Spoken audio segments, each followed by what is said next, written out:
So, bakit ko ba lagi nire-recommend itong Good Time Visa dito sa Hong Kong? Kasi pwede kayo mag-withdraw dito sa Bank of China.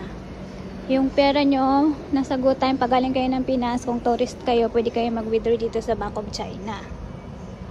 Try natin. Pumasok na siya.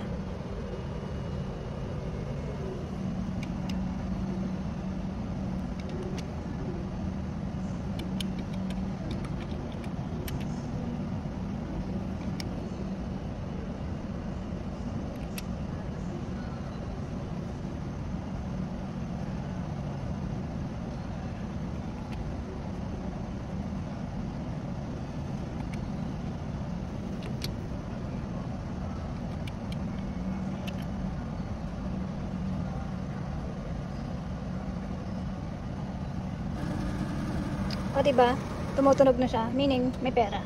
Pwede kang mag-withdraw through Good Time. Tapos mag-a-appear na yan, mag-notify na yan si Good Time sa'yo na may nag-withdraw. So, ayun. Diba? Ang galing.